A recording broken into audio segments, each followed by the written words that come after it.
What is up, everyone, and welcome back to another episode of the Somewhat Sports Podcast. My name is Chris, and I am joined by two of the greats in this industry, Jurg and Dame. Fellas, how are we this week? Doing good. Exhausted today. It's been a long day, but happy to be here doing this podcast, and I'm excited for the football games this weekend. Yes, super wild card weekend has come and gone, but despite how wild the weekend was, I mean, this is the perfect place. The people know why they're here. Let's get the show on the road, boys. Wild card weekend has come and gone, and guys, I will say I think it did surpass expectations. I think with the injury news to some teams, we kind of expected blowouts, but turns out that wasn't the case, and we actually got some entertaining games that transpired. And now I think we are set up for an even more exciting divisional round, if I say so myself. However, we will recap the wild card round. We will give our predictions for the divisional round, and then we're going to end off with clowns and crowns. I know there was some concern about if clowns and crowns was a regular season thing. No. It's regular season and playoffs, so you're going to get the best of both worlds. Yeah, let's get straight into it. Just like Jerk said, let's recap the wild card round. Wild card weekend, fellas. You guys want to start off with the NFC or AFC? I say so myself. I would like to start off with the NFC just because I think there's a little bit more storylines in the AFC bracket. But what do you guys think? Agreed. Go ahead. Okay. All right. So the first game of wildcard weekend, 49ers, Seahawks. 49ers win 41-23. This was a pretty entertaining first half, and then the 49ers just took over in the second half. Fellas, it ended up being a blowout. I think the main story here is how well Brock Purdy performed. There was that concern about, like, if there's one thing holding the 49ers back, it's Brock Purdy's inexperience, especially come the playoffs, and he has surpassed expectations. I got to give him credit. Niners look like a beast, man.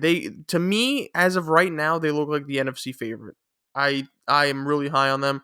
Purdy was 18 for 30, 332 yards, 3 touchdowns, 0 interceptions. Just wow, man. And then of course Christian McCaffrey was a beast. Look, this team is stacked, bro. Like if Purdy could kind of, continue this momentum, then I think they're coming out of the NFC. I think they have too many weapons.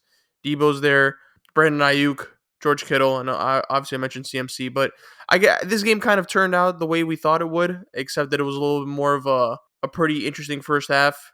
Kind of got people nervous, but 49ers did what they usually do, and they just took over in the second half. So, Jerk, let me start off with you. What'd you make of this game? And yeah, what'd you make of both teams' performances as well?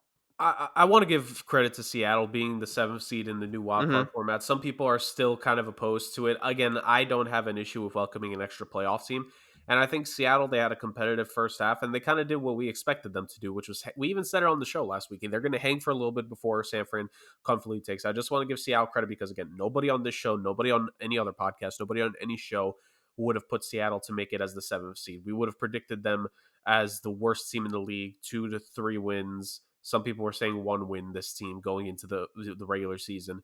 And the fact that they got to this point, I think it is worth giving them a little tip of the cap. Like, this was a very good season for Seattle when you consider everything we had thought going into it. So I just want to give them that little bit of credit. And the fact that they hung with San Fran going into this. It did take a penalty on that last drive in the first half for them to technically take a 1-point lead going into halftime. But still, they deserve the credit. But that being said, the San Francisco 49ers, like you said, Chris, are arguably the deepest team in the NFC here and are arguably the most complete team in the NFC here. Like you said, the big story going into this was Brock Purdy. How is he going to play? Is he going to show the fact that he is that rookie, he is Mr. Irrelevant, and that they were going to struggle a little bit in this one because he wasn't necessarily on it? And this was a completion-wise, I think it could have been a little bit better. 18 for 30, it's not the best, but he was not a game manager in this one, which a lot of people have said for a while when it comes to San Francisco or certain teams. You just get a game manager who's a little bit better than most. You could be good. Brock Purdy played very good. 330 plus yards, 3 tutties, great QBR rating. Didn't make a mistake in terms of 0 interceptions. Only got sacked 1 time. I think that's a big thing. That was my big sticking point personally going into the regular season with San Fran, with how good they were going to be. Could the offensive line maintain and hold up throughout the whole year? And maybe it looks like everything is starting to come together for this team in that regard. But like you said, it was a close first half, but this defense took over, forced a turnover on Geno Smith and the Seahawks, forced a quick punt as well, and San Fran fired back with a couple touchdowns for themselves. Christian McCaffrey had an amazing game. Deebo Samuel went off. Brandon Ayuk had a solid performance. Just overall, this was a complete team victory from San Fran, and these are the kinds of performances that we should expect from them, and I think we're going to continue to expect from them. I'm kind of with you, Chris. Like, I don't definitively see how you could beat San Francisco. They should be the favorite for the remainder of the NFC playoffs, and it's only going to take the best of the best from whoever in the AFC to defeat them. The San Francisco team is dangerous. It's deadly. Kyle Shanahan, it's looking like this is extremely well coached. I think I'm going to be interested to see how the running game continues to hold up this next week, because for Deebo Samuel, aside from his 22-yard rush, it was only 2 carries for 10 yards. And Christian McCaffrey, aside from his 68-yarder that he absolutely unleashed early in the game, it would have only been 14 carries for the math here, maybe about 50 yards, which is, it's all right. It's not the best. So a couple from, and maybe that's what they want to do. They want to get the chunk plays, but I would maybe want to see a little bit more consistency from this team in those medium yard gaining plays. But if they're going to end up doing this and take control of the game, to hell with that. But I would like to see that portion be cleaned up a little bit. But this is a Kyle Shanahan coach team. They're going to figure out the running game. A running game that had a great day, that you could even argue could have been better, is a scary thing to behold. So San Francisco did what we expected them to do, and that's what championship caliber teams do. Yeah, this game went exactly how I expected it to go. And how most expected to go. San Francisco winning pretty easily against the Seahawks. I guess in the beginning of the game it was kind of close, but then the Niners showed who they are compared to the Seahawks in the second half. Like you guys mentioned already, this team is super dangerous. In my opinion, the favorite in the NFC as well. For all the weapons they have, from Debo to Ayuk to McCaffrey. Right behind McCaffrey, you have Elijah Mitchell as a capable running back. You have George Kittle at tight end. And, of course, the best defense in the league. Combining all that with Kyle Shanahan running the offense and calling the plays, I mean, this team is super dangerous. Wouldn't surprise me at all if they just win the whole thing. Still a little too early. It's all going to depend on, like we mentioned, Brock Purdy. But as long as he doesn't turn the ball over, as long as he shows poise and makes the easy throws that this offense is designed to give the quarterback, this offense isn't designed for a quarterback to go out and throw for 400 yards and single-handedly win the game. It's literally just designed to get the ball into all their playmakers' hands, which they have so many of, and let the playmakers do what they got to do and do what they're paid to do. And that's exactly what Brock Purdy is doing. You don't see him throwing 80-yard bombs, and the 80-yard touchdown he had to Debo is literally a drag route, and Debo got the ball and ran 70 yards by himself. So that was a perfect example of exactly what this offense needs Brock Purdy to do, and that's what he's been doing since he was the starter. That's why they're undefeated since he has been the starter. So they're extremely fun team to watch as well. I don't know how you can watch them and be like, I hate the style of football. Like, it's super fun.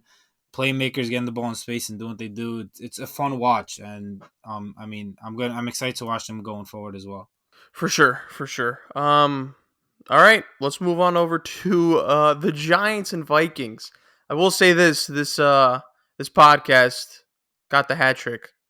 We were all correct in our predictions because we all had the Giants winning, and that they did 31-24. This was a really entertaining game, really fun to watch. We'll talk about the Vikings. Look, Daniel Jones was actually really good in this game, and he proved a lot of people wrong. I think, this was his best season. Brian Daboll worked his magic, and I think Daniel Jones is the latest example of success of, Brian Daboll's, whatever you want to call it, like his style of coaching. Like he did wonders with Josh Allen. He's doing wonders with Daniel Jones now. And of course, playoffs are a different animal.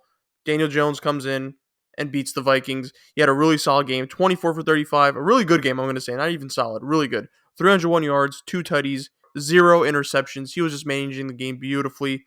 Saquon did his thing. Now there's a lot of momentum with the Giants. They did a good job neutralizing Justin Jefferson. I believe Justin Jefferson had 7 catches. Yeah, 7 catches for 47 yards. TJ Hawkinson was actually the standout for the Vikings. But, let's get to the Vikings. So, yeah, TJ Hawkinson, 10 catches, 129 yards. I think he was the standout player on offense. He was actually, catching everything towards the end. Kirk Cousins. That was not a real cough, but 31 for 39, 273 yards, 2 touchdowns, 0 interceptions. I think I might have talked to Dean about this when we were in one of our group chats. Kirk had a good game. I don't think we want to get that twisted. Kirk had a good game. But then like you watch the end of that game and it kind of exemplifies who Kirk Cousins is as a player. And yeah, I mean, what was the last play? What was it, like a 3-yard throw? Does anyone remember? It was like a 3 yard out route to TJ Hawkinson when they needed 7 or 8 yards. It was like 4th and 7 or 4th and 8, and he only threw like 3 4 yards ahead of him. Yeah, so instead of just, throwing, a risky throw to Justin Jefferson, he just three 3 yards to TJ Hawkinson. It was Is anyone surprised No. that this was the end result? It's just, oh man, like this isn't the episode to talk about the future of the Vikings, but it's just like you watch that and it was a head scratcher. It was a head scratcher, and it's just like I don't know, man. We've seen this before. It was reminiscent to the Steelers a few years ago. Reminiscent of the Cardinals. I think last season was it when they went 8-0 and then they just got bounced in the first round by the Rams.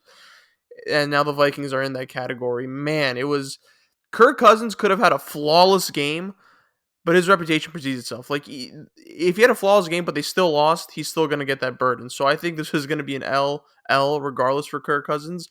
But the fact that they went out like that, oof. Props to the Giants though. Props to the Giants. They were underdogs. They've been underdogs this whole season. They have surpassed expectations. They beat the Vikings, straight up. Really fun game though. I'm happy it was at least a fun game. Dane, let me start off with you on this one. What'd you make of this game? What'd you make of performances from both teams? So yeah, props to us for getting this upset Mm-hmm. correct. It's not like the Giants are the favorites in this game. We all picked the upset with them winning on the road in Minnesota. Like you mentioned, huge props to Daniel Jones. Definitely the best game of his career.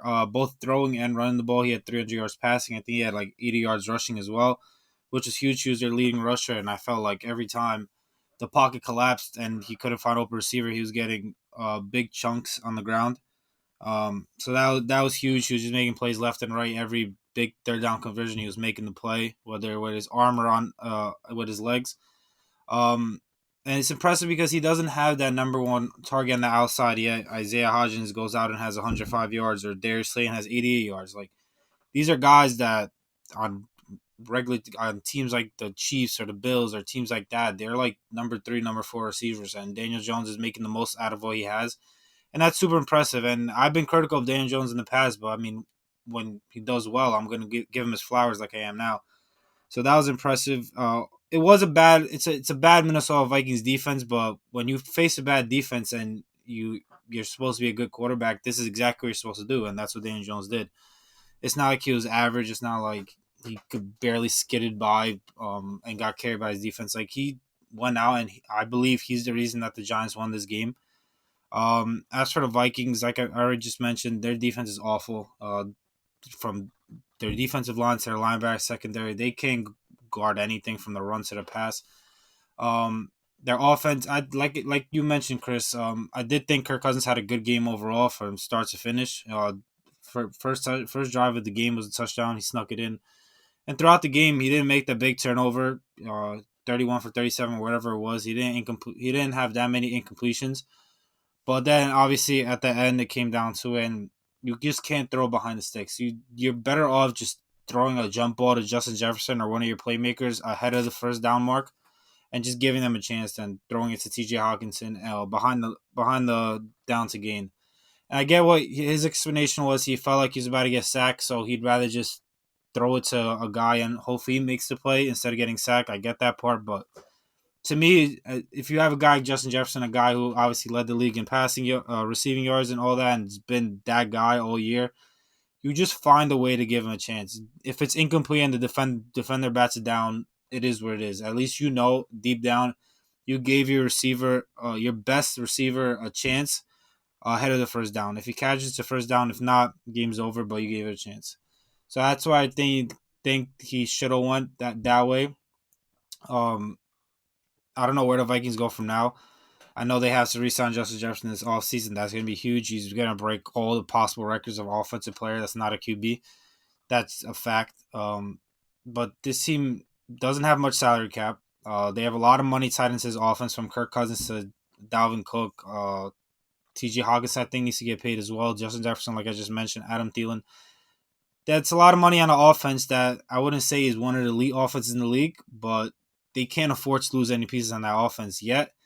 They have a defense that I mentioned is just absolutely awful, and that needs so much rebuilding, and so many different pieces needs to be brought in and replaced. So it's gonna be interesting to see how their offseason goes. As for the Giants, they play the Eagles now. A lot of momentum. They're on the road. Eagles just had a week off. I know they played each other last week of the season, but I don't think either team was really going that hard. But before that, when both teams were playing for something in New York and in the Meadowlands, and remember the Eagles just smacked them up. I'm sure the Giants remember that. I'm sure the Eagles are trying to forget that and just say it's a brand new game. So I think it's going to be a very good game. I think it's going to be very close. We're going to see what happens. I'll get to the Vikings in a second. I want to congratulate Daniel Jones, boys, because he graduated this past weekend. He is no longer Danny Dimes. He is Danny Dollar Signs, because that performance in and of itself is going to convince the Giants to most likely pay whatever they have to pay to keep him. Is that a good decision? It's we'll wait and see. Because paying overvaluing a quarterback based off of a deep playoff performance potentially, this screams familiarity to me. Jaguars, Blake Bortles. But aside from that, I do want to give the Giants their flowers. I do want to give them their props, and yes, this podcast correctly proved that, because I mean, how could we not? We are soothsayers, I like to think, on this show. But yeah, the Giants absolutely, they were able to bracket down, and they did a great job holding the Vikings the entire game. I'm more impressed, honestly, with the rushing defense they played. Dalvin Cook was not that effective. If Minnesota had been able to have a way more balanced attack, I think they could have had a better shot here. But this just goes to show that this scrappy Giants team, that it's been the defense that has led the way for them this season in terms of making big plays. They really came up big in a couple of moments, in a couple of key plays, key possessions. But like you guys said, like, I'll give credit where credit is due, because we're also not, trying to put him in the upper echelon of quarterbacks after this performance. At least I would think most rational people aren't. But Daniel Jones deserves flowers here. He played a very good, effective game. He's played very good, relatively speaking, for Brian Daboll this season. And Daboll has done his best, kind of like what Chris mentioned with Josh Allen. This is one of the reasons why we complimented the hire going into the season, was that Daboll is a guy that can help a quarterback like a Josh Allen, like a Daniel Jones, be able to be strong in their advantages they have and try to mitigate the mistakes that they could create. And Daniel Jones, for a good bit, there are games that it could have gone either way, but the key is they're able to limit their mistakes. Saquon Barkley finishing deals with punching in 2 touchdowns is great. The Giants wide receiving core, for all that it is, which is not much, like they played their heart out. They did really well. Overall, will be a different story next week against the Eagles, but this Giants team deserves all the credit in the world. They defeated a team that at one point was the 2nd seed in the NFC, fell down to the 3rd seed, division winner. They deserve a lot of credit. First playoff victory for the Giants in what I think it was 11 years, it said, since that Super Bowl run that they made last. So all the credit in the world. They deserve some feel good. New York football deserves a little bit of feel good, and one of them couldn't, do it for New York this season, so the other one could. The Giants are moving on to the divisional round. The Minnesota Vikings, on the other hand, oh man, yes, he played a good overall game. Yes, he didn't throw an interception. High completion percentage. But boys, when the sun just starts to tick down, when the hours on that clock shift, when we start going into the wee hours of the early evening, Kirk Cousins and the Minnesota Vikings cannot win playoff games. Now, I was slightly disappointed that this game did not end on a missed field goal. I was really, really hoping that would have been awesome. But I got to disagree a little bit in terms of not putting any of it on Cousins, because the last 3 drives for the Minnesota Vikings ended in a field goal that could have been finished in a touchdown that at that point would have given them a lead of 28-24, a punt that only lasted a minute and a half that allowed the Giants to not score after that, but kill another 3+ minutes off the clock, and then a turnover on downs to an absolutely terrible decision right there. This just goes to show that, yes, technically Kirk Cousins didn't directly cost them this game with mistakes and turnovers, but he was not the guy that they have paid a very good chunk of change here to, in order to be the franchise quarterback to finally make a deep playoff run in a season where they got 13 wins. He didn't make those plays. Now, was the defense atrocious? Yes, I've been harping on that defense. I've called that defense overrated this entire season. I've said that defense was very lucky in a lot of moments. A young secondary, a defensive line that just did not strike fear in the heart of many, and a linebacking core that was, pretty good. But in the same effort, if the linebacking unit is maybe your best unit on the defense, I don't know how ideal that is. It's nice to have a pretty good linebacking core, but your pass rush needs to do something. They didn't. Your defensive back core needs to be able to do something. They got exposed in this game and many other games this season. Um, yeah, I'm not surprised that the Minnesota Vikings were a complete disappointment, all things considered. The defense heavily underperformed. They're going to need to make a lot of investment into the defense. This offense, we saw with O'Connell how great Justin Jefferson was. We saw that Dalvin Cook can still do it, and I guess they're going to keep Kirk Cousins because I don't know how much of a choice they have. So I think the only thing they can really do is maybe improve that offensive line if they feel they need to. That's the big thing, and improve that defense. The defense needs to add more ferocious pass rush.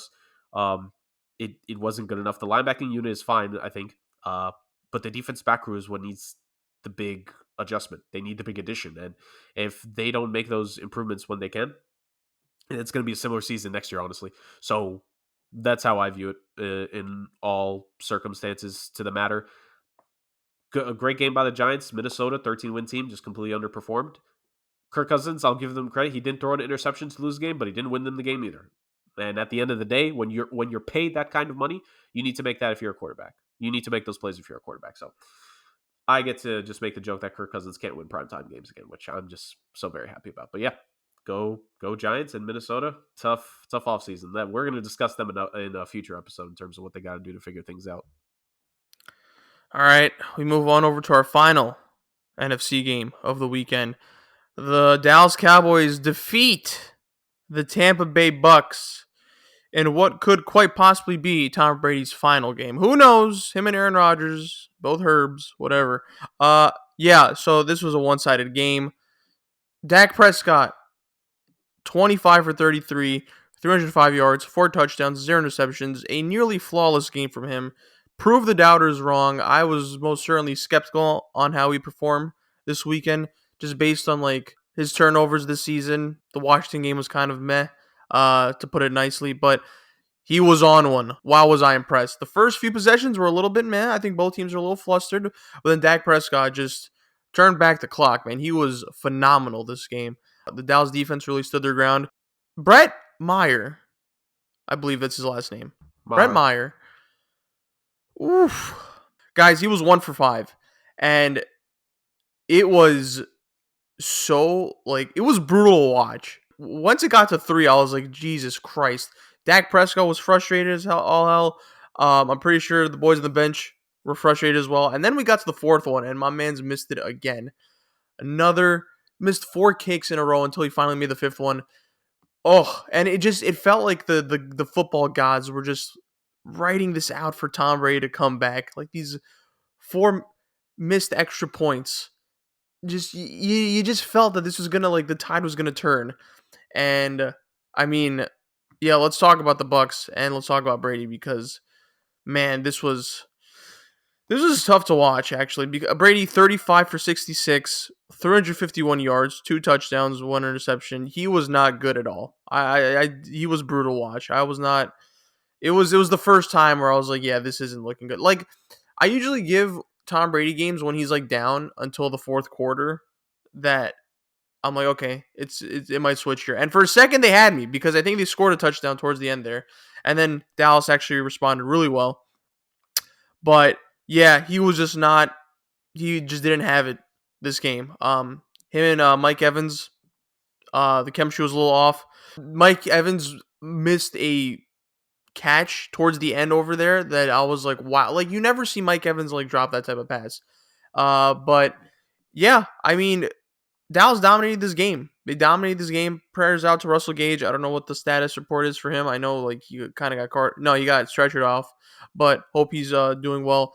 But got to shout out the Cowboys. I don't think a lot of people expected them to win this game, and then I see a lot of people being like, "Well, now that they won this game, well, the Bucks were 8-9. You kind of had to win this." Like, no, no, no, no. Even though the Bucks are 8-9, I don't think a lot of people have the Cowboys winning this. Like, he beat Brady. Like Dak outplayed Brady, played phenomenal when it mattered. I know we like to shit on the Cowboys, but we have to give them their flowers here. We could talk about the future of Tom Brady in a different episode, but Cowboys advance to the divisional round. They're going to play the 49ers. Shout out to them. Jerg, what'd you make of this game? And also, yeah, performances from both teams, performances from Tom Brady, and especially Dak.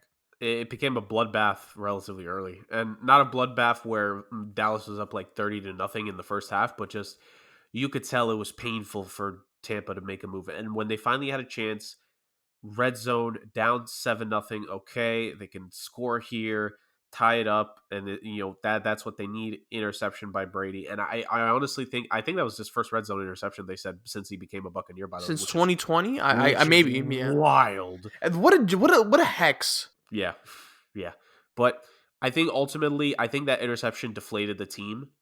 And I just don't think this Tampa Bay team had it mentally. And once that happened, I think it was done for them. And it sucks to say that, but really, when you see how they played, like the defense just did not play inspired. Granted, the defense has been banged up so much of this season. Same with the offensive line. Brady just did not always get enough time, and you just had to force throw after throw after throw. And if you're gonna now, I gotta say this, for all that I harp on certain players in the history of this podcast, if there's one thing I'll gladly harp on, it's guys that fly a little bit too close to the sun, like Icarus himself. If you're gonna wear a sweater that says "Playoff Lenny" on it, you got to do better than 5 carries for 11 yards there, Chief. The running game was no help to Brady at all, so it forced him to throw the ball, like you said, for 66 times. He should not be doing that in a playoff game at this stage of his career, but that's what the situation forced it to be. And at the end of the day, on Dallas's end, let me go to Dallas. I think they played phenomenally. They played like a well-oiled machine in the first half. Yes, Brett Maher's misses were tough, and is that something they're going to have to clean up for the rest of this playoff run? Of course, but they did what they had to do. I think Mike McCarthy, it feels so weird to say probably outcoached someone, but it's also Todd Bowles, so it's like, yeah, it makes sense to say it. They were just a better team here. They were better offensively. They executed better defensively. They were the better team. Their defense just did not give in. Dallas deserved to win this game. Like 2/3 of this podcast picked against them last week, and we had good reason going into it. And I gotta admit, like Dallas proved me wrong. They didn't disappoint us in this round. It would have been a disappointment had they lost in this round to this team. They didn't, and I gave credit to San Fran for closing the job. I got to give Dallas credit. They did what they were supposed to do. That's exactly what's supposed to happen at the end of the day. I give all the world all the credit in the world. Dallas did a great job. Tampa, a lot of things are going to be changing about this team in the offseason is all I can really say. More in-depth breakdown analysis can come for that in a future episode. I think we're probably going to do an episode as we get later into these playoffs because it's going to be less games to talk about. We'll dive a little bit more into like the top news and rumors that are flying around the NFL these last couple of weeks. We just have to kind of put that to the side for now, people, because it's playoff football time. But we will be getting to that, including everything that is surrounding one Thomas Patrick Brady and what his future in the NFL is going to be. He's going to look good in a Vegas uniform next season. But aside from that, a rough game by Tampa overall. This was by far my favorite game of the weekend. This is what won me the pick'em games for us with our picks. I was the only one that had the Cowboys. I knew this was going to happen. I knew this was going to be not a close game because these teams are not evenly matched. The Buccaneers were just lucky to even be in the playoffs, lucky that they were in that awful division. Dallas, although they're known to choke games, they're just so much better than the Buccaneers are at every single level, especially quarterback position, because Tom Brady is awful, has been awful all year, and I want to hear no excuses on his performance because it was god awful. He put up great.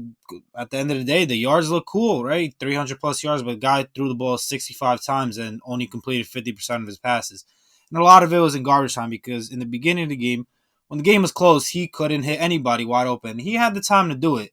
I don't want to hear that Dallas pressured him too much or whatever the case may be. He was missing throws with a clean pocket, like not even close. Exactly like I said, exactly what I thought was gonna happen. The guy's awful. He should just retire. I don't care where these rumors are saying he should go. I see stupid Jets pages asking me to go to the Jets. I'm like, I'd rather kill myself. Yeah, I don't want him either. Oh, he's a bad quarterback. There's literally no other way around. He's an awful quarterback. You can put him in the best position possible, and he's still not going to be a good quarterback. Like that doesn't change that he can't throw the ball anymore as accurately, and as deep as he used to. This is the perfect way for him to go out. I am so happy. Like, I didn't want it to be a close game. I didn't want him to lose a close game. I wanted him to get blown out. The only thing that was missing was kind of him getting rocked to the floor really hard. That's kind of what I missed. But that red zone interception was a thing of beauty. God bless I forgot who was doing the game at NBC or Fox, whoever case may be. Thank God you jinxed them because that was my favorite part of the game. Of the entire game, that interception was great. Going down the field, about to score a touchdown, and then him, just old man, 45 years old with dementia, decides to just throw it to a guy that's not wearing the same color jersey as the team is. So I don't know where the Bucks go from here.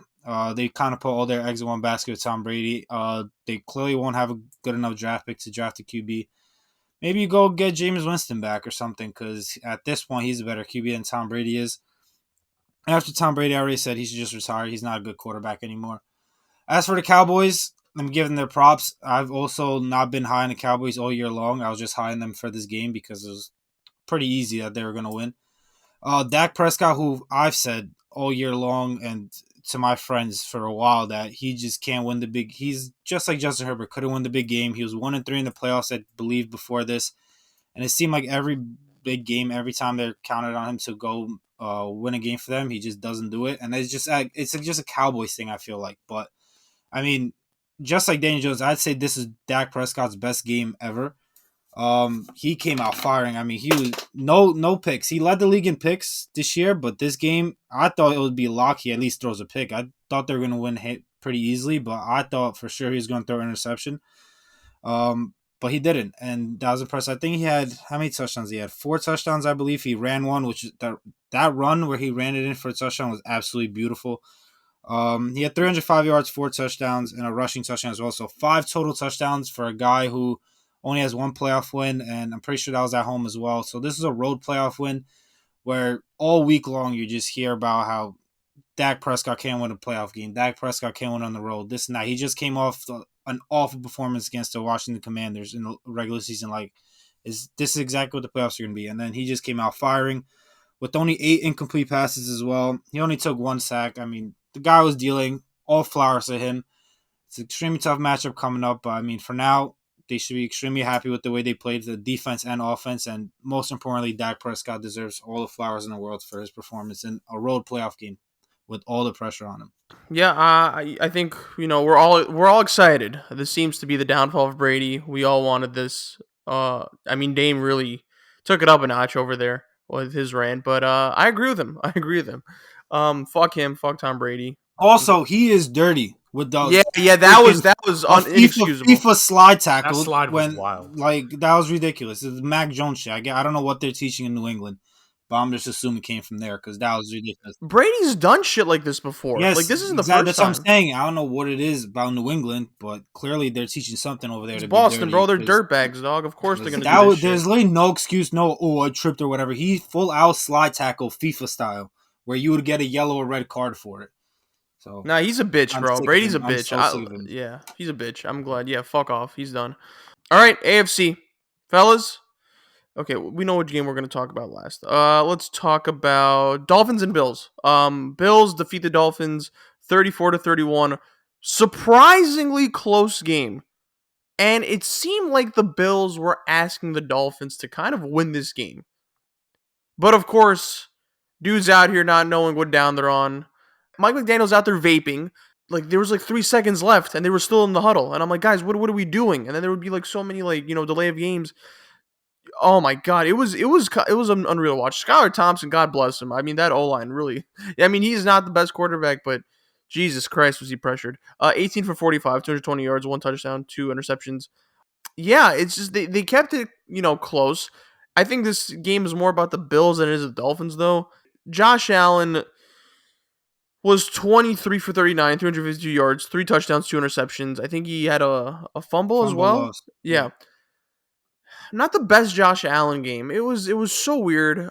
He really is up and down. I don't expect him to have a performance like this. Maybe he does, but I don't know. This was pretty bad.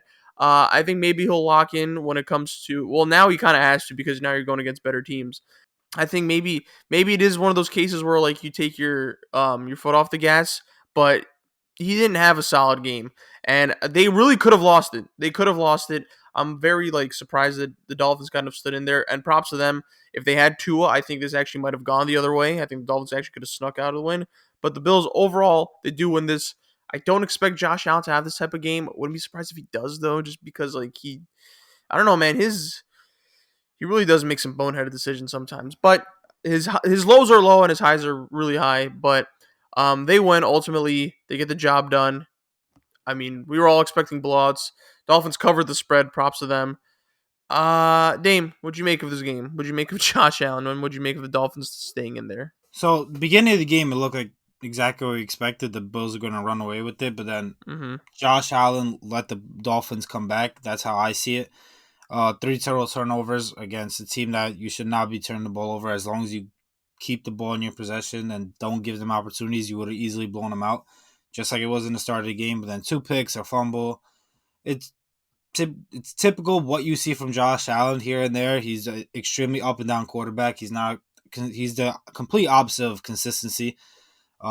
He give you the highest of the highs, lowest of the lows, and I think this was a low. He was just lucky that Skylar Thompson was opposing quarterback. If Tua was there fully healthy, I think the Dolphins would have probably won this game. Thanks to Josh Allen's mistakes, but hopefully he got his down game out. Hopefully he got all of the stupidity out in that game and kind of got through it. And now we get to see the full Josh Allen that we all know and love and how great he is. Um, if not, then it's going to be extremely hard for the Bills because their next two opponents are probably going to be the Bengals and the Chiefs if they move past the Bengals.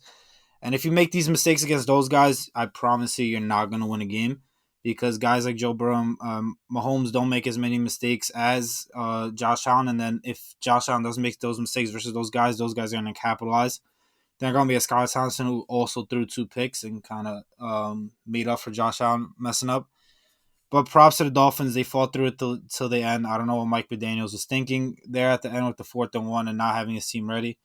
I'm sure it had to do somewhat with Skylar Thompson just being an inexperienced quarterback and all that, and the communication was probably messed up. But you just gotta know that how big that moment is and how important it is to be on the same page as your quarterback.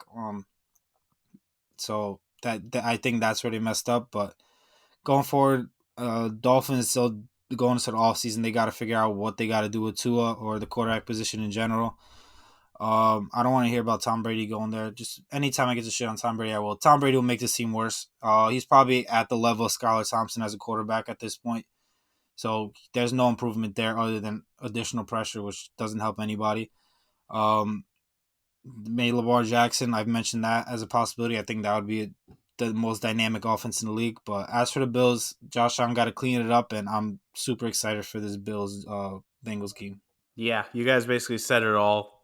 The Bills looked like they were going to run away with it, but then they just made mistake after mistake after mistake. And the Dolphins' offense, even with all these mistakes, was not really that impressive. Tyreek Hill didn't have that great of a game. Jalen Waddle, you want to talk about playoff jitters? Jalen Waddle, not Oof. not his strongest game for a guy who had 1,300 plus yards in the regular season, only had 44 yards this playoff debut.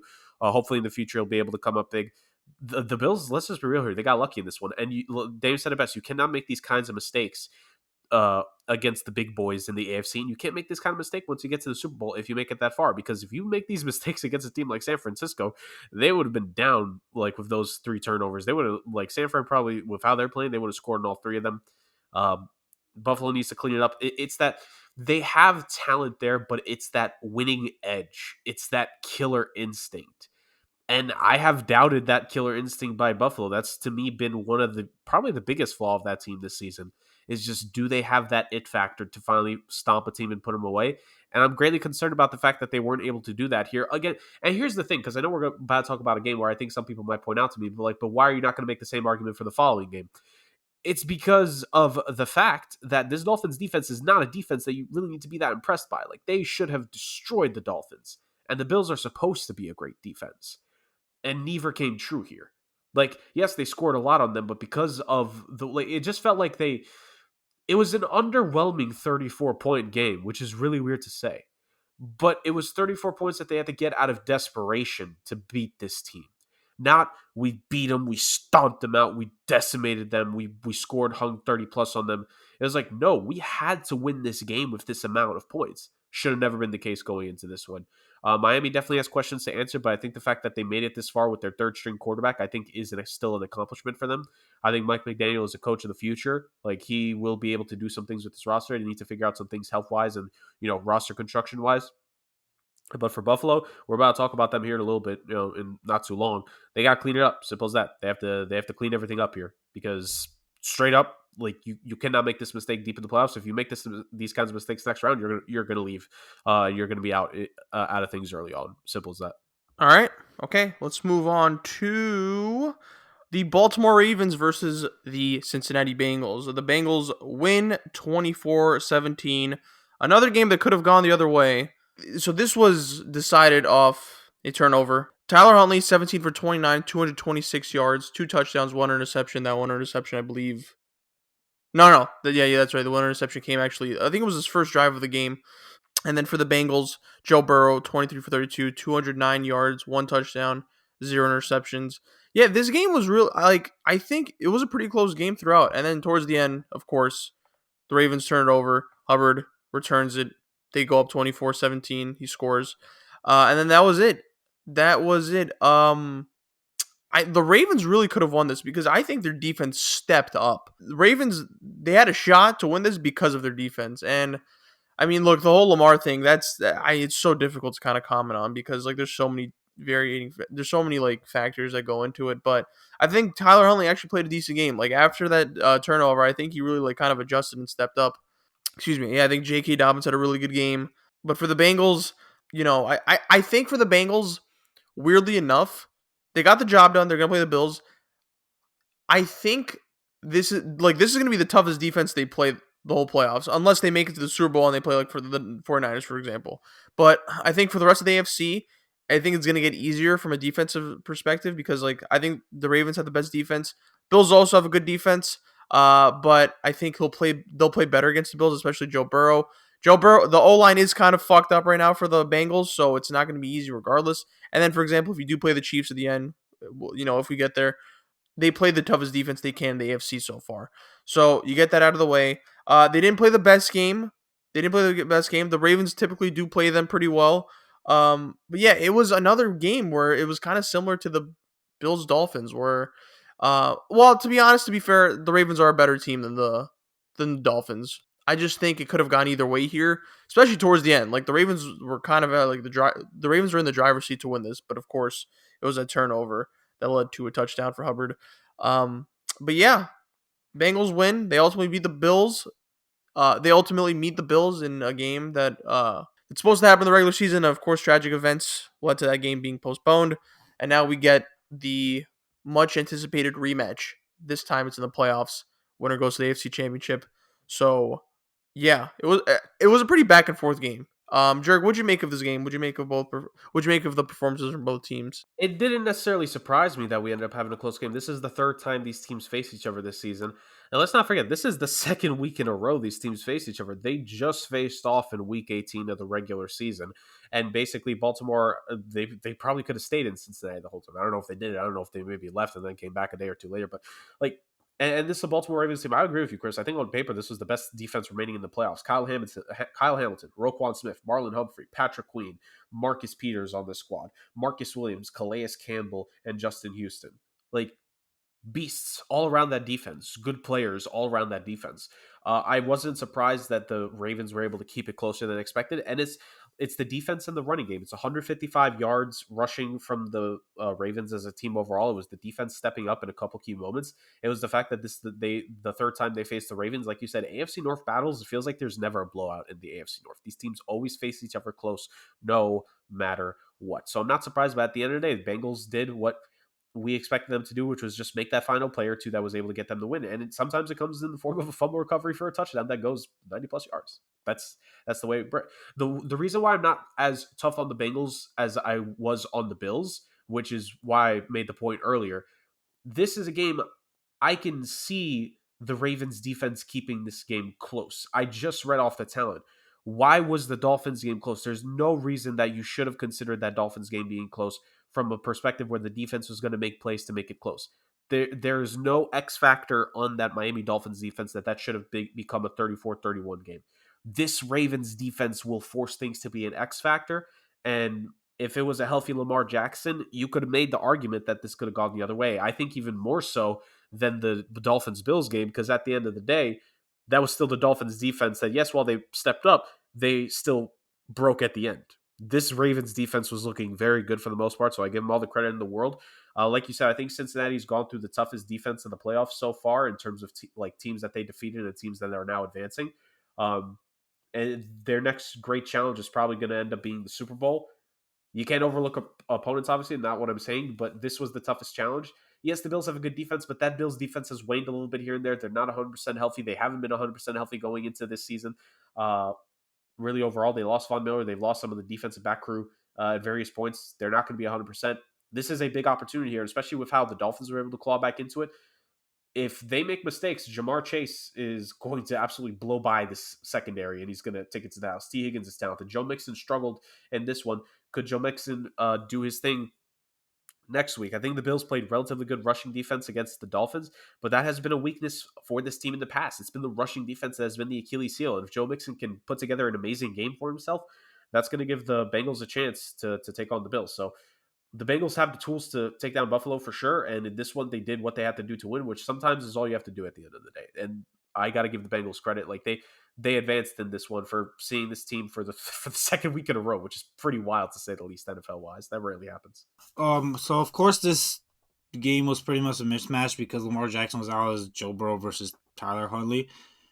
But we all knew it wasn't really going to be that much of a blowout because these two teams always play close against each other. They're in the division. They see 2 times a year, and if you see each other a third time, it's always going to be close. It's always going to be a battle.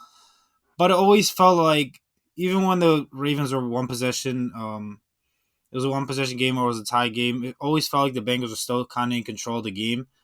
Kind of just knew that one way or another the Bengals are going to pull it out because their offense is just so much better and their defense is going against Tyler Huntley, and you just don't trust Tyler Huntley to make the plays.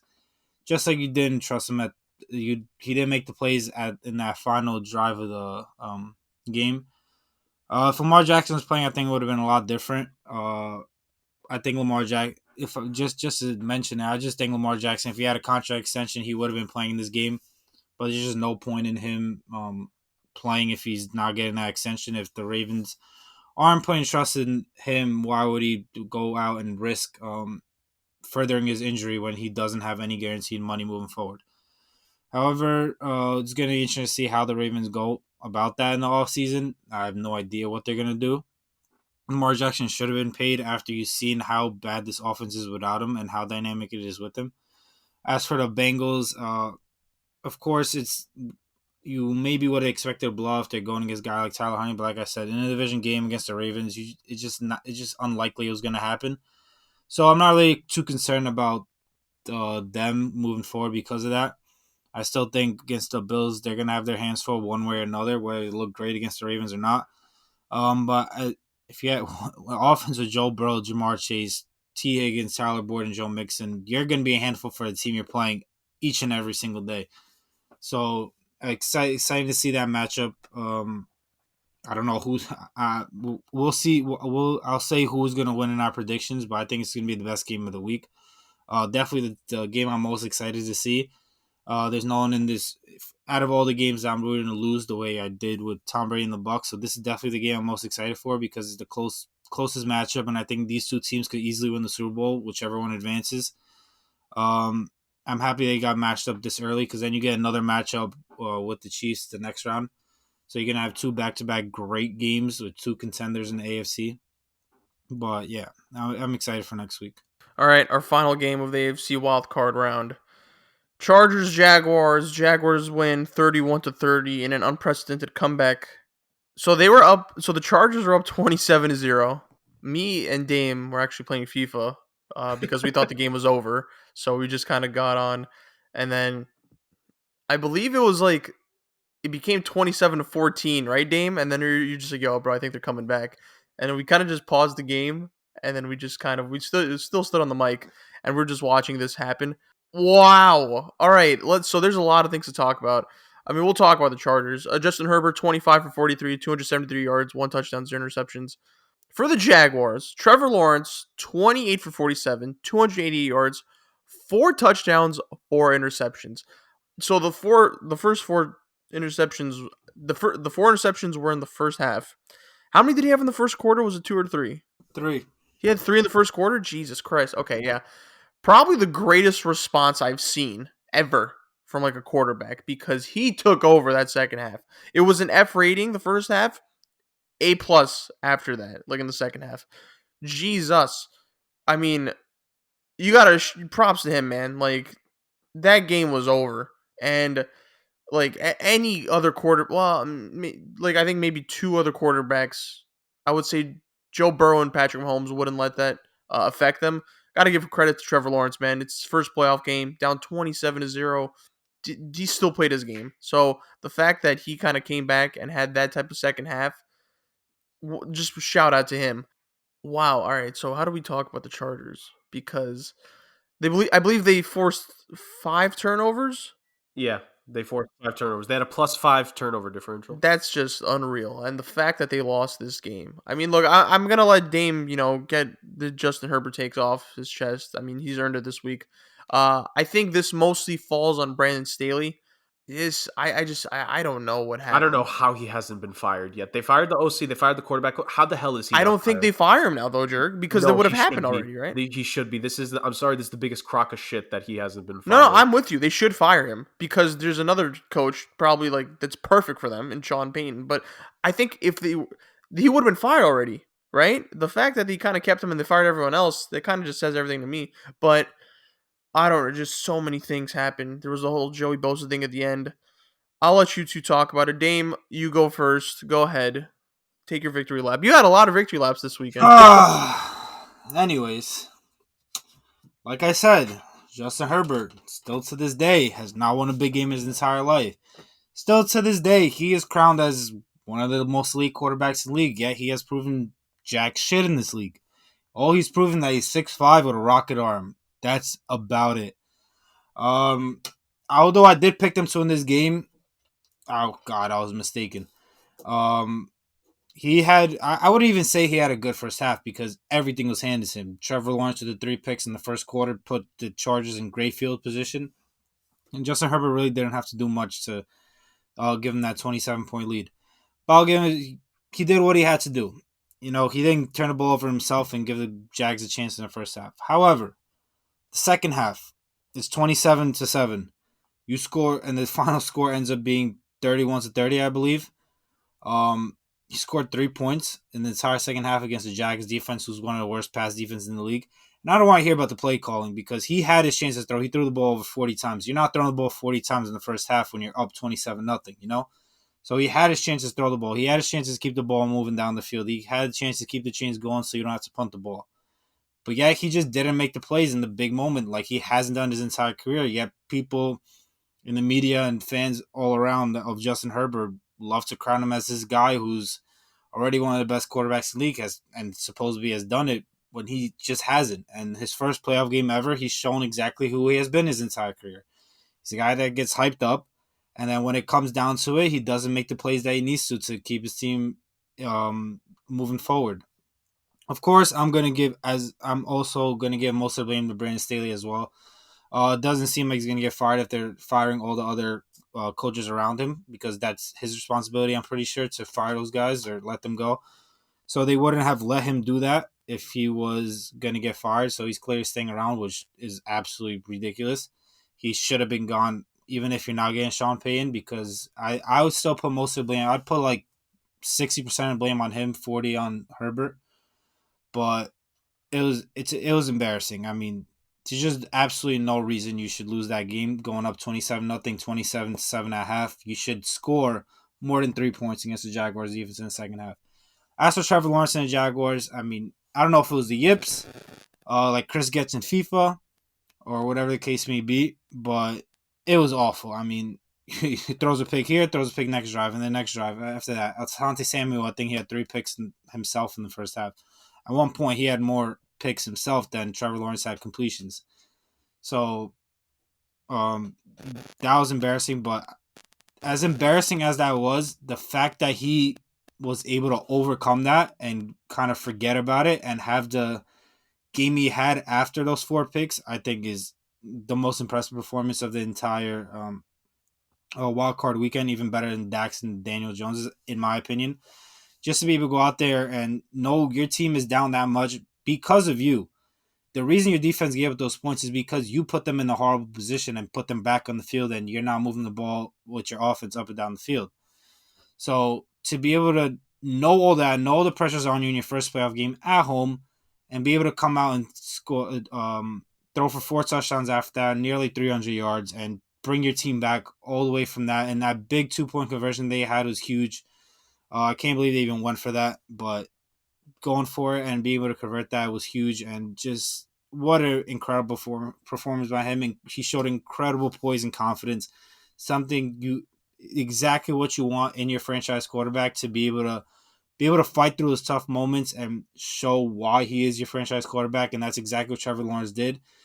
Showing up in the big game when it matters, unlike the guy who was across from him on the field at the quarterback position. So huge props to Jacksonville and huge props to Trevor Lawrence for getting over that. Obviously, if it wasn't for his 4 picks, they might have even won more easily. But the fact that he came over that was absolutely incredible. And again, I'm right on Justin Herbert. Maybe I'll be wrong next year, but for now, I'm still right. Yeah, Dame gets his victory lap. I will say I wanted to disagree with you earlier, Dame, when you said that the Cowboys Bucks is when you were happiest the whole wild card weekend. I know damn well it was this game when the comeback started happening. Um, yeah, no, there's not really much to say. Dame is right on the Herbert part. He disappointed me in this one. Yes, I know some people have tried to argue that he technically did lead them down the field after the Jags made it. Let me make sure I get the score right here. After they made it 30-20, and the Chargers just missed the field goal, but they still had one more drive after the last touchdown, and it was a 3-and-out on a Herbert got sacked. Herbert just a 4-yard pass. And then an 8-yard pass, so very conservative play calling. I guess maybe that's part where the Brendan Staley part comes in. But at the end of it here, Herbert should have played better for sure.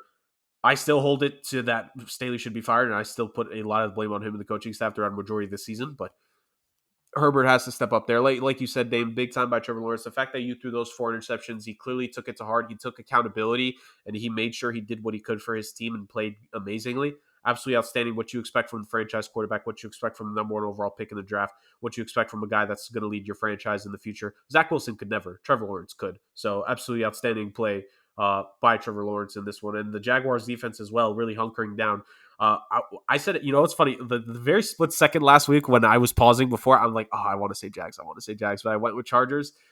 But I'm not surprised here because the Jaguars have had a defense that have made some big plays here, and some of the big plays that they had in this one, such as what I mentioned, a sack on the Chargers' final possession that forced a punt that led the Jags to be able to get this game-winning field goal. Ultimately, not breaking in that second half in any way, shape, or form, aside from allowing a field goal and then getting lucky with a missed field goal. Great stuff. This Jaguars team, if they weren't facing the Chiefs in the second round, I would maybe consider, I would consider picking them as an upset pick in the next round, but you're facing Patrick Mahomes. All right. Okay. Predictions for the divisional round, fellas. Let's start off with the NFC. So we have the Dallas Cowboys at the San Francisco 49ers, and we have the New York Giants at the Philadelphia Eagles. I have the Eagles beating the Giants. I just think the Eagles are just, more talented. I trust them more so than the Vikings.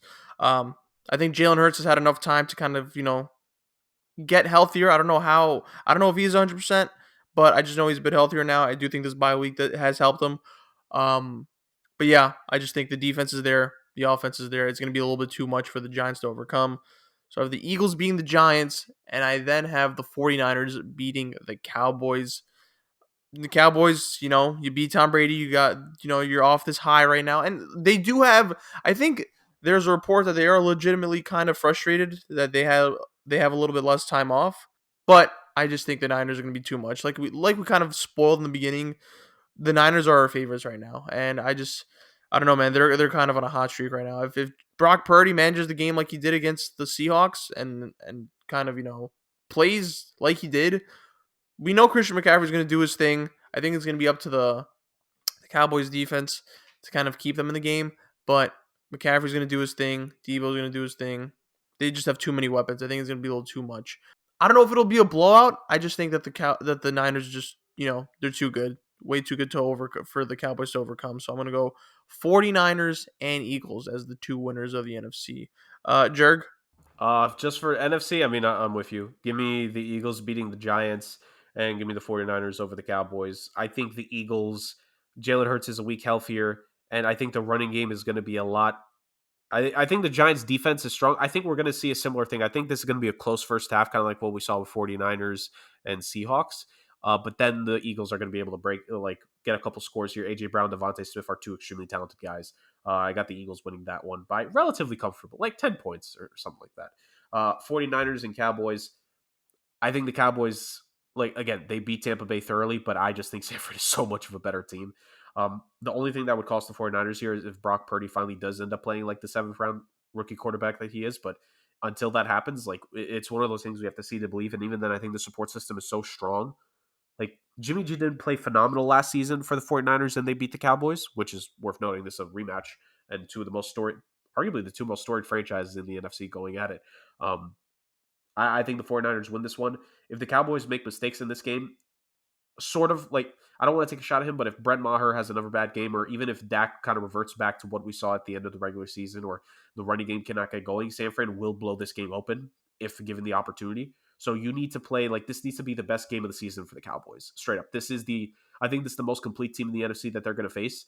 If they can beat them, they got a strong chance at the Super Bowl. But I don't see it happening. Give me the 49ers.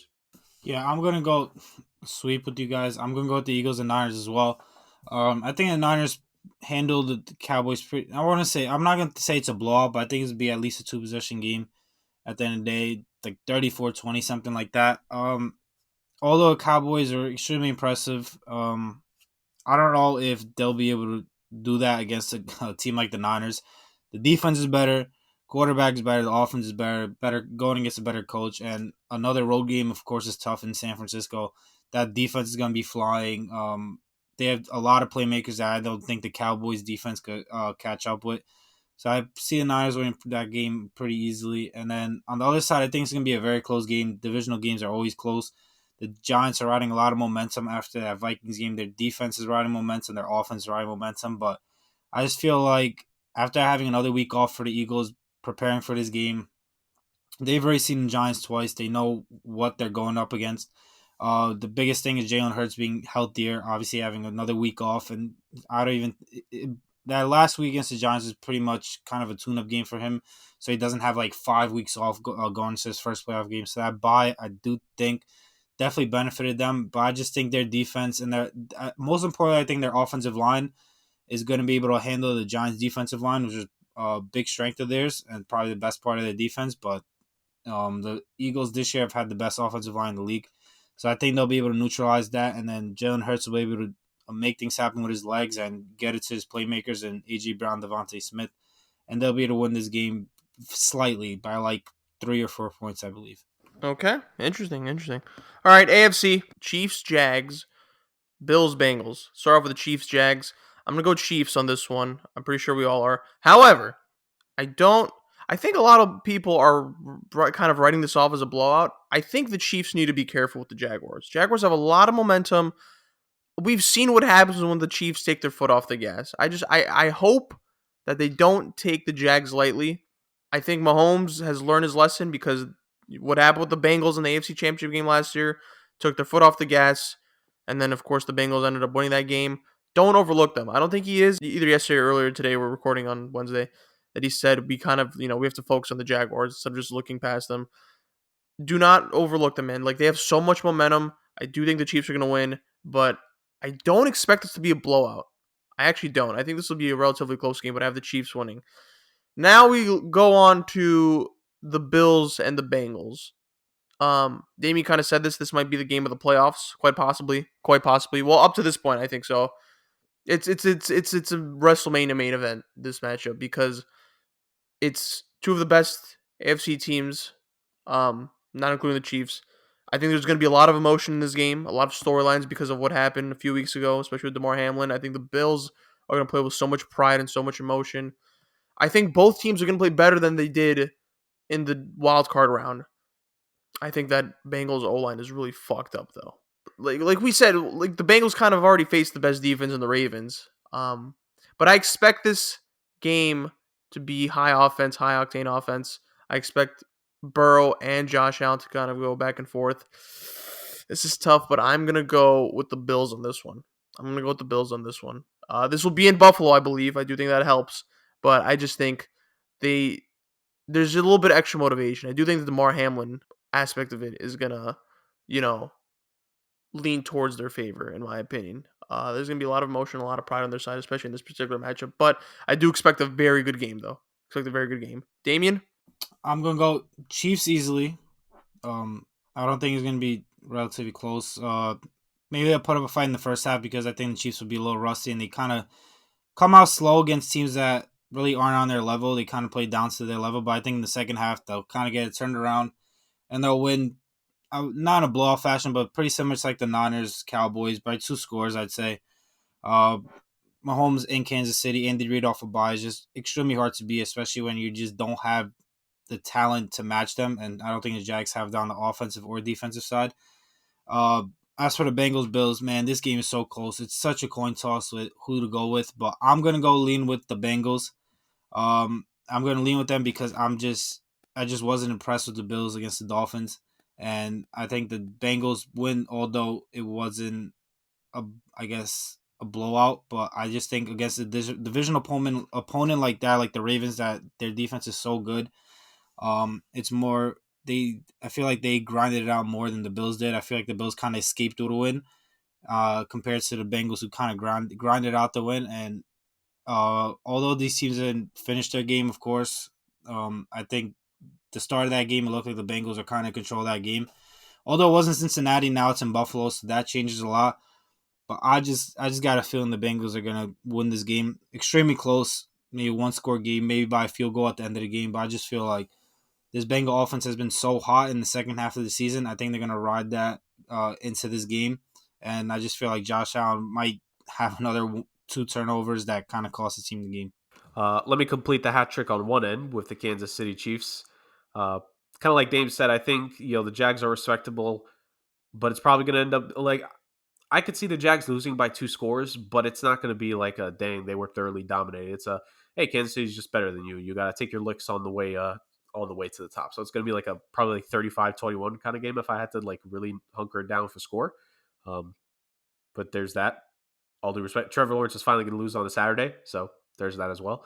Um, Bengals Bills, you could flip a coin with this game. You can literally flip a coin, and that'll be just as good. Chris kind of jokes with saying it's like a WrestleMania main event. This is the night one main event, Chris, because the winner against the Chiefs is night two. Because no matter who wins, it is a AFC Championship game rematch. Because both these teams have faced the Chiefs over the last couple of years in the AFC title game, and both these teams faced the Chiefs last year in the AFC playoffs. Um, this is so close. This is so tight. Just barely. I got to go with the team who I've been on a lot this season. I've ridden this wave since day one of the season. Give me the Cincinnati Bengals, just barely in this one. I think it's going to come down to an extra play or two, and I think the Bengals are going to be the team that makes the play. I've seen a little bit more magic from them in terms of needing a big time play these last couple of these last like full postseason last year and this year. Whether it's a kick from McPherson, whether it's a defensive play. Think of the 3 interceptions that they had against the Tennessee Titans last year. And if it comes down to it, Joe Burrow, Josh Allen, you could go either way. Joe Cool can do it, man. Joe Cool 2.0, Broadway Joe 2.0, whatever you want to call him. I just barely have the Cincinnati Bengals moving on to the AFC Championship game to face the Kansas City Chiefs. No wrong answer in my opinion. No wrong answer. I think both answers are right, but that doesn't make sense because there's only one winner. There's only one winner. I was gonna say technically, like someone's gonna be wrong here. Someone is gonna be wrong. Yeah, but I think the Bills are favored by 5 points. I don't know. I take the spread on that one. Okay, so Chiefs hat trick. Majority of us have the Bengals, and then for the other one, we also have a hat trick, and we have the Eagles and the 49ers winning. That leads us to clowns and crowns of the wild card round. That rhymed. Okay, let's start off with clowns because we like to finish off with winners. I think it's easy for us to kind of pick the Chargers as a whole, but that wouldn't be fair. I'm gonna go with Joey Bosa as my clown, just because towards the end, man, bro, he slammed his helmet twice, and man, it's just you gotta understand the gravity of the situation, bro. That was the deciding factor because then Trevor, like they gave him more yardage, and then they were closer in that 2 point conversion, and then Trevor Lawrence, Michael Jordan style, extended his arm, and that I believe led to it being 28-30 as opposed to 27-30. And if they made the field goal, it would have been 30-30, and then in the overtime. And then in overtime would have been anyone's game. So I think Joey Bosa going off and having roid rage kind of, yeah, that cost him the game. I mean, a lot of things cost him the game, but I just think in the most crucial time, you got to stay calm, bro. And it's your first playoff game too, so I got Joey Bosa as my clown of the week. Dame. Ha! I'm gonna go with Tom Brady. Fucking clown. My number one clown all year long, continues it in the last week he's eligible. Maybe I'll even make up a reason for him to be a clown going forward, but last game he's played in, he's going to be a clown. Awful performance by him. I don't care about his numbers. Threw the ball 60 times, 50% completion percentage was disgusting. Missed open receivers, not even close. They even hit their hands just over their head on the floor. And then there was one possession where he threw the ball 5 yards in front of a guy and hit the floor, and he's yelling at the receiver like I don't know what he was expecting there, because the receiver, it's not like he ran the wrong route. He ran the perfect route, sat in the perfect spot in the zone, and Tom Brady just missed him. So I don't know what this old man was yelling about and complaining about. Feels like he never takes accountability for any of his mistakes on the field. He just always blames somebody, whether it's the offensive line, the running game, or receivers. He thinking they ran the wrong route when he literally just is not good anymore. So clown of the week goes to him. For his sake, he should just retire so he doesn't get any more clowns from me, because this is going to be an absolute record going forward if he continues to play. But yeah, clown of the week for me, of course, no other than Tom Brady. Yeah, go fix your marriage, Tom Brady. How about that? That's Kiss your kids and your dad on national TV. Weird. Oh Lord. All right, my clown goes to the Minnesota Vikings because you're a 13-win team that had the whole playoff game. That at one point was the second seed that blew it. Is now the third seed. You still have home field advantage. You're facing a team that, by all intents and purposes, is not winning the way that most modern era teams do, and you lost like bad on a 3-yard pass on a 4th and 7 or 4th and 8, whatever it was. Yeah, go hide and cry in the postseason, Minnesota. Good luck with that. Or off season, I should say. Yeah, the Vikings are my clowns of the week. Okay, we go to crowns. Jerk, how about you start us off? Actually, Ooh, who heavy is the head that wears the crown, boys? And who do I want to give a crown to this week? Um, You know what? Let me give my crown to. I have criticized this man a lot. I have, and I just gave him a new nickname earlier.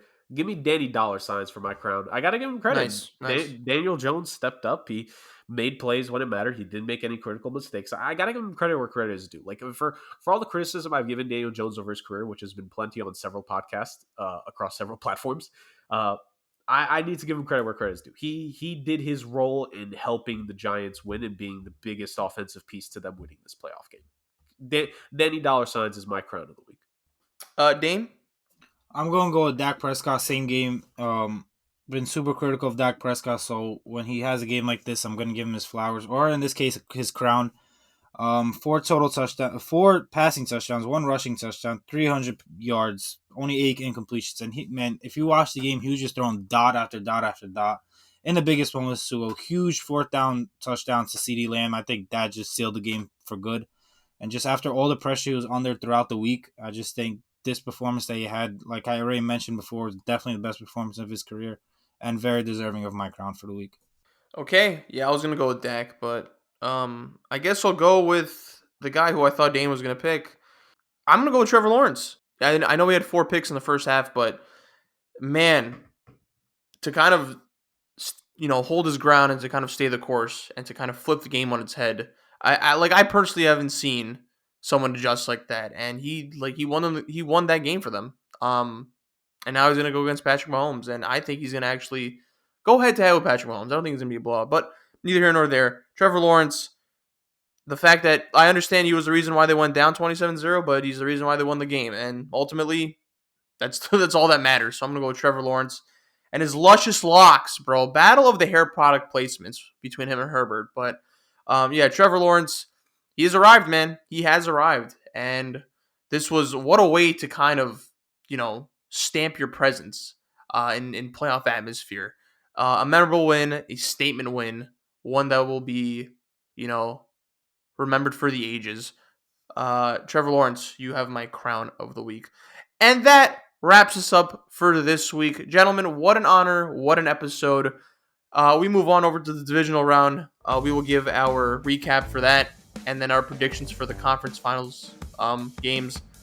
So that's mostly what's gonna occur for the next few weeks. There might be some trades in the NBA Who knows how we'll factor into that. But there's gonna be stuff to talk about. That's for sure. Jurgen Dame, phenomenal job as always. Jurgen, where can they find us on the socials? Guys, you already know, to want to keep up with this outstanding podcast that you are presently listening to, please go to @somewhat.sports on Instagram and kindly, please, give us a follow. Like all our posts, look at our stories. We're going to be posting a playoff polls like we did this past week with the wildcard weekend. We're going to continue that with the divisional round, the conference round, and of course, the superb owl in it of itself. We also put up updates when the podcast episodes are out. Please go to YouTube and Spotify, somewhat space and then sports, to get this outstanding podcast. Like, comment, subscribe to the YouTube channel. Give us 5 stars on Spotify. Let us know. Again, we always look at the comments when they're there. We love the interaction when people do comment. Please let us know what you like about the show. What do you not like about the show? Do you want more criticism? Do you want more Dame or me or anybody going off? Do you want more, of Dame and Chris just throwing subtle shots at each other? Do you want me to throw subtle shots at the teams that these two thoroughly love, which is damn near the same team? I think only baseball is the difference because neither of them really watch hockey. So, what more do you want from the show? Please let us know. I say this every week. I'll say it again. This is a podcast by the people, for the people. And this podcast will never have a bad first half like Trevor Lawrence did, but we will always finish strong like the Jacksonville Jaguars did, because this is the best sports podcast out there for you to listen to. Give your ears the best gift it could ever be, no matter what time of year it is, the Somewhat Sports Podcast. Beautiful job as always, Jurg. Beautiful job as always, especially with that Trevor Lawrence analogy. Yes, Jurgen Dame, once again, thank you as always. Your analysis was awesome. To all of our listeners listening, if you made it this far, we appreciate you. And until next time, peace.